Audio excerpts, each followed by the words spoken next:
Дорогие друзья, любители и почитатели нашей телепередачи «Встреча у камина», здравствуйте!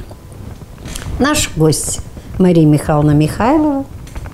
Поэтому, Мария Михайловна, пожалуйста, можете обратиться к телезрителям с вашим приветствием. Добрый день, уважаемые зрители. Мария Михайловна, вы видите, не впервые. И приглашаем мы ее на нашу передачу не просто так, а по вашей просьбе.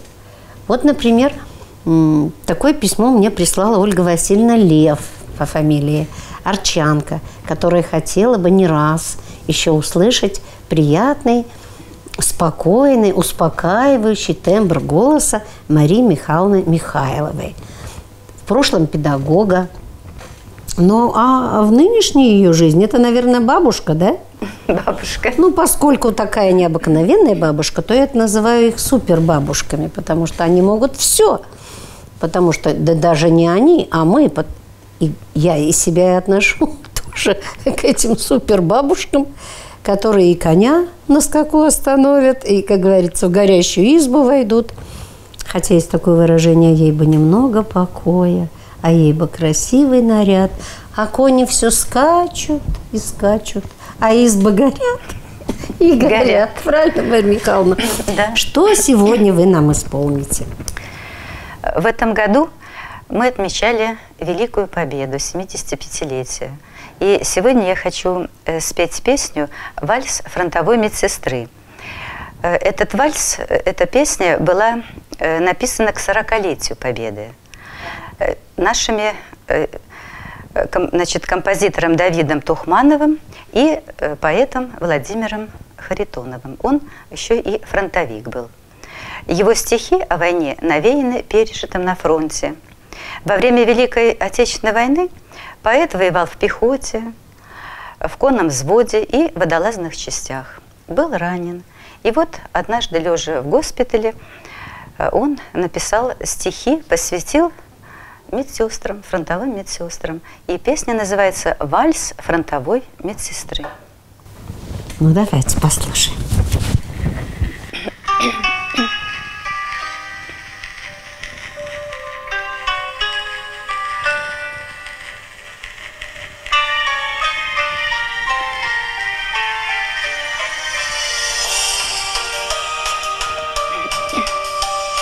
Легкий школьный вальс тоже был у нас.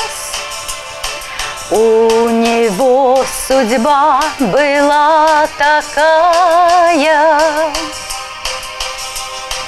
Помню, как сейчас наш 10 класс закружила вьюга фронтовая. Фронтовой санбат у лесных дорог был прокурен и убит тоскою.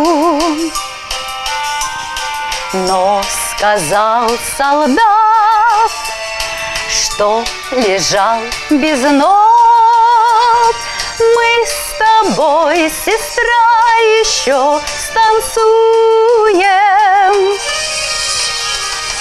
А сестра, как мел, вдруг запела вальс.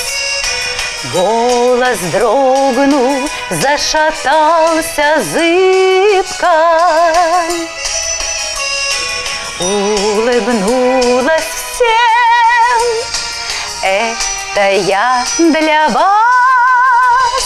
А слеза катилась на улыбку. Ла-ла-ла-ла-ла, ла-ла-ла-ла-ла, ла-ла-ла-ла-ла-ла-ла-ла-ла.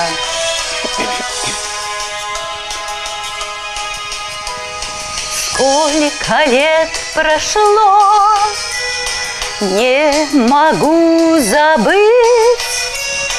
тот мотив, который пелся с болью.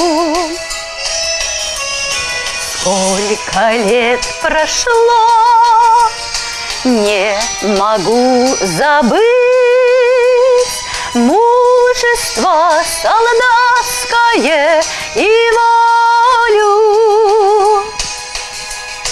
Мужество солдатское и волю.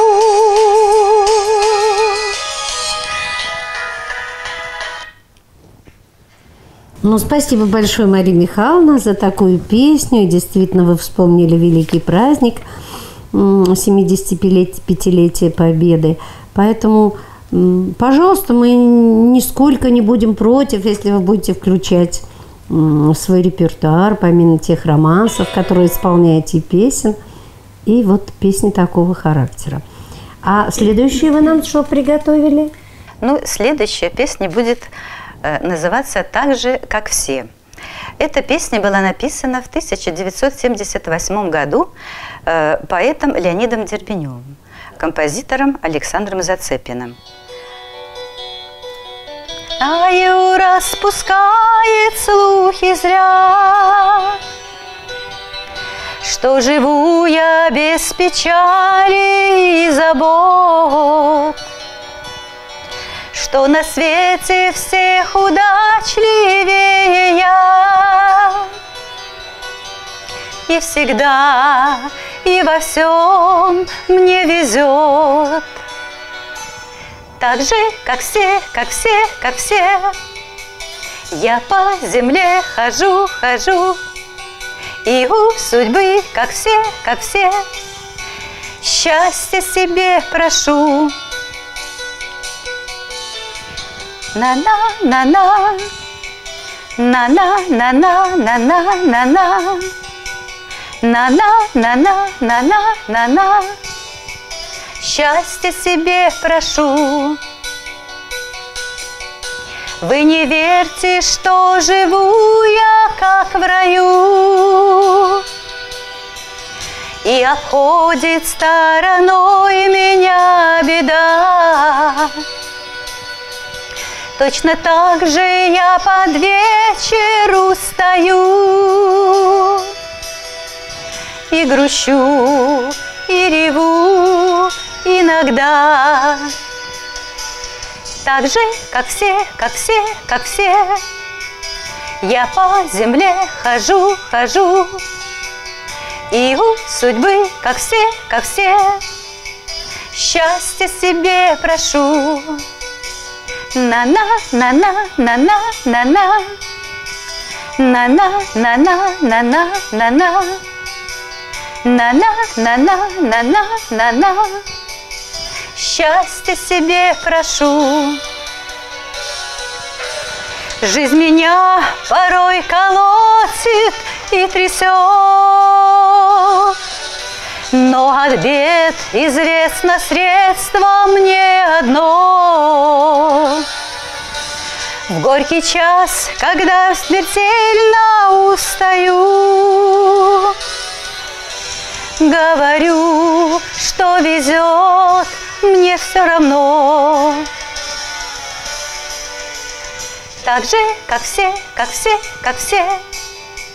я по земле хожу, хожу, и у судьбы, как все, счастья себе прошу. На-на-на-на-на-на-на-на, на-на-на-на-на-на-на. Спасибо большое, Мария Михайловна. А я всегда не просто смотрю на вас, а смотрю и любуюсь. И как-то вот даже в нескольких телепередачах я вам говорила, мне так хочется, чтобы вы поделились с нашими женщинами, с нашими сударынями, своими секретами. И вот вашего обаяния, вашей такой красоты, вашего такого отношения к себе можно только позавидовать. С кончиков пальцев, да, наверное, до кончиков ног. Вы вот такая у нас необыкновенная, ухоженная, яркая, интересная. Поэтому какая тут может быть бабушка? Посмотрите на Марию Михайловну, девочки. Мария Михайловна, ну каким-нибудь рецептом, помните, я от вас спросила, поделитесь с нами.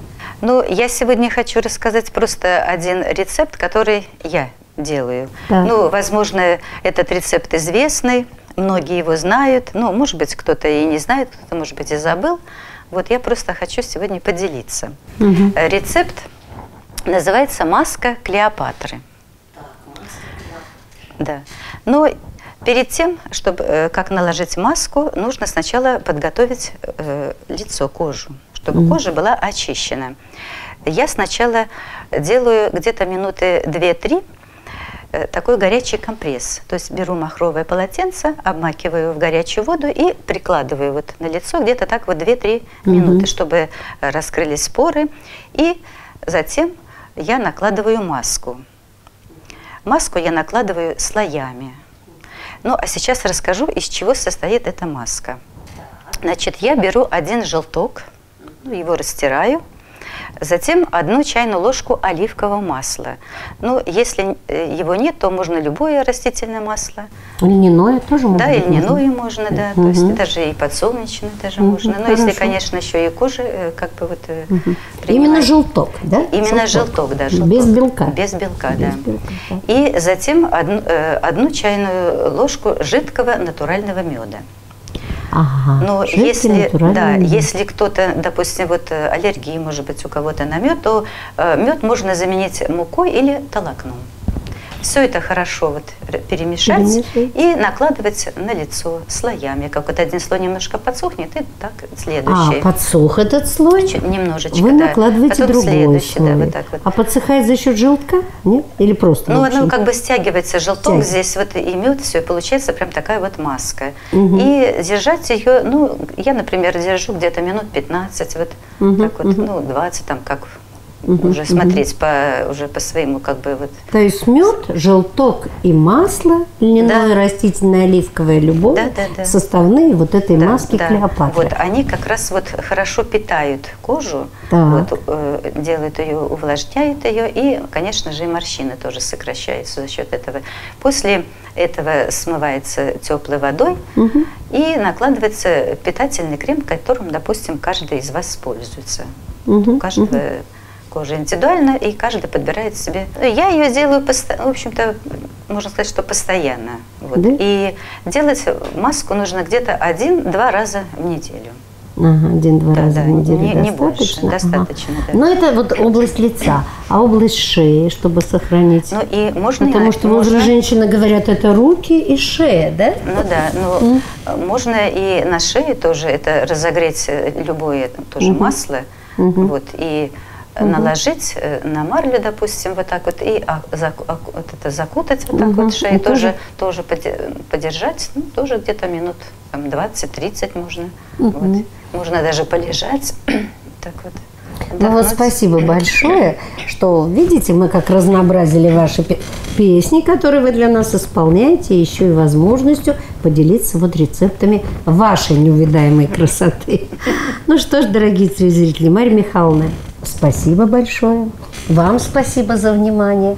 И вот у камина сегодняшнего наша такая теплая женская встреча, девичья, так сказать, заканчивается. Но с Марьей Михайловной мы не прощаемся, мы практически приглашаем на каждый выпуск телепередач наших, потому что и ваш голос, и ваше умение себя держать, и то, что вы можете чему-то еще подсказать, научить. То есть ваш жизненный опыт и мудрость еще пригодятся не только вашим ученикам, которых вы обучили. Сколько лет вы обучали? 37 лет. 37 лет. Да, очень много уже прошло через мои руки учеников. И многие ученики стали тоже педагогами. Тоже стали педагогами.